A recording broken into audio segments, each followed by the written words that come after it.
In what does a media product use, develop, or challenge forms and conventions of real media products? Well, firstly, the genre of our film opening is thriller. So we researched into a range of thriller films that related to our thriller film in any way, such as The Hand Rocks the Cradle, Cape Fear, Sleeping with the Enemy, The Roommate, and Single White Female, etc. The reason for this is because our thriller film is based on obsession, where the antagonist is stalking the protagonist, and those type of thriller films suit to our concept. We as a group challenged the conventions of other thriller openings by changing the way we're going to present our titling. Most of the thrillers that we have investigated into that suit our synopsis didn't have the same titling as us. All the thriller films had the titling over the footage, so we decided to challenge it and use a black background, giving it a unique look. In addition to this, the timing of the titles that we had researched into had a duration of 4 to 5 seconds. However, we as a group, specifically speaking, went for a 6-second marker. The effect of the title has a mysterious, ambiguous, and shadowy theme. The titles were portrayed like this due to mise en scène, having the appropriate conventions to suit the needs and contrast within our thriller film concept. Your ideal thriller films, when looking at the appropriate names for the cast, are very labelled, for instance, single white female. The names tend to be American, English, Italian, and French names, for example, the name Jack Barron. Whereas on the other hand, we wanted to break through the stereotypical image of typical names with thriller films. So we portrayed our cast as multicultural to challenge the stereotypical image. My point is highlighted by the fact our director has an Arab name, Taif Al Fatabe. Type of music that we were aiming for as a group was music that had as much of an effect as the story. The music must be appealing and build tension. Also, it must build a suspense feeling amongst the audience. The music we wanted to go for had to be realistic as possible. So as an individual, I researched onto Foley sounds because the purpose of Foley sounds is to make the soundtrack seem as realistic as possible. The Foley sound I chose was footsteps of the protagonist with our high heels on. The reason for this was so that each footstep could build uncertainty, because when the viewer would hear the high heels stop, the viewer would know something bad happened to the protagonist. My track has a lot of consistency to allow the audience to remember the track as an individual, to remember the track as being unique, and different to stand out. Now to analyze the footage. Within the opening title, the sound composed by myself in this tower had a purpose to be mysterious because I wanted it to build tension and suspense.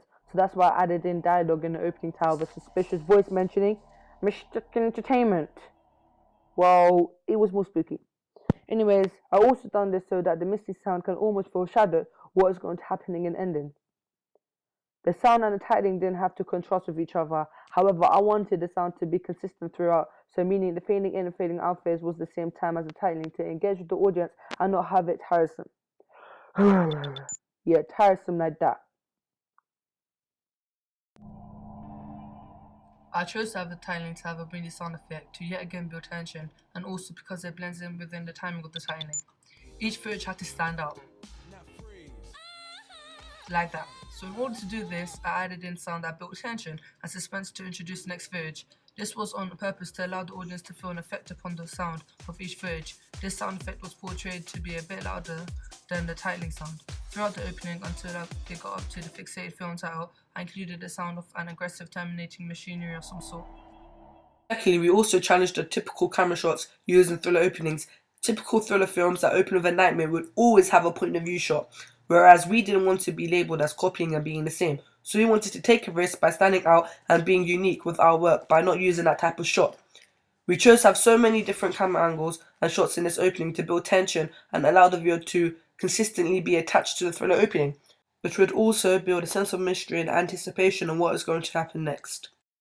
First shot we chose to use was an establishing shot, because this type of shot tends to be used at the beginning of the footage to set the scene and show the landscape. Most of the shots used were long shots. The reason being was because we wanted to build suspense by showing the protagonist from head to toe walking down a dark alleyway. The long shot is a close-up of the protagonist. This is used to direct the audience's attention to specific details or facial expressions within the protagonist. We chose to present the filming of the footage in the dark, which does show slight pathetic fallacy. The setting's in a high street, however, suddenly it goes into a dark alleyway, with loads of walls, corners, and cars slowly going past. This was the chosen setting because it sets the tone of the movie, allowing the audience to become edgy and anticipate to the events of the movie. Protagonist we chose is a male who wears dark clothing. The reason being is because it already conveys negativity, which immediately sets the tone of the movie. Secondly, I challenged the antagonist by making him seem very normal through his appearance, and not a typical man with expensive clothing or presented completely different, e.g. the Joker from Batman. The reason for this was so that the audience doesn't have suspicion on who the stalker is. The reason being is because we want it to be a shocker and allow the audience to show hate towards the antagonist and show sympathy towards the poor, harmless protagonist. Now let's talk about the protagonist. The protagonist we chose has a frightened and happy mood. Both characteristics within the character highlights positivity and negativity in her character, which changes continuously throughout in the movie. This is called a circular narrative.